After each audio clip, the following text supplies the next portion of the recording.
भगवते वासुदेवाय। यदि कोई गुरु के निर्देशानुसार भक्ति योग के विधि विधानों का अभ्यास नहीं भी कर पाता तो भी परमेश्वर के लिए कर्म करके उसे पूर्णावस्था प्रदान कराई जा सकती है।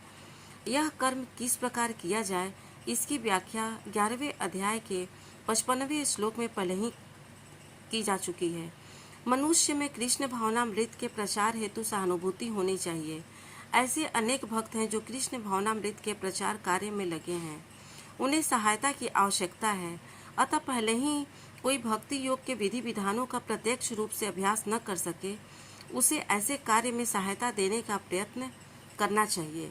प्रत्येक प्रकार के प्रयास में भूमि पूंजी संगठन तथा श्रम की आवश्यकता होती है। जिस प्रकार किसी भी व्यापार में रहने के लिए स्थान उपयोग के लिए कुछ पूंजी, कुछ श्रम तथा विस्तार करने के लिए कुछ संगठन चाहिए, उसी प्रकार कृष्ण सेवा के लिए भी इनकी आवश्यकता होती है। अंतर केवल इतना ही होता है कि भौतिकवाद में मनुष्य इंद्रिय तृप्ति के लिए सारा कार्य करता है, लेकिन यही कार्य कृष्ण की तुष्टि के लिए किया जा सकता है। यही दिव्य कार्य है। यदि किसी के पास पर्याप्त धन है तो वह कृष्ण भावनामृत के प्रचार के लिए कोई कार्यालय अथवा मंदिर निर्मित कराने में सहायता कर सकता है, अथवा वह प्रकाशन में सहायता पहुंचा सकता है। कर्म के विविध क्षेत्र है, मनुष्य को ऐसे कर्मों में रुचि लेनी चाहिए। यदि कोई अपने कर्मों के फल को नहीं त्याग सकता तो कम से कम उसका कुछ प्रतिशत कृष्ण भावनामृत के प्रचार में तो लगा ही सकता है।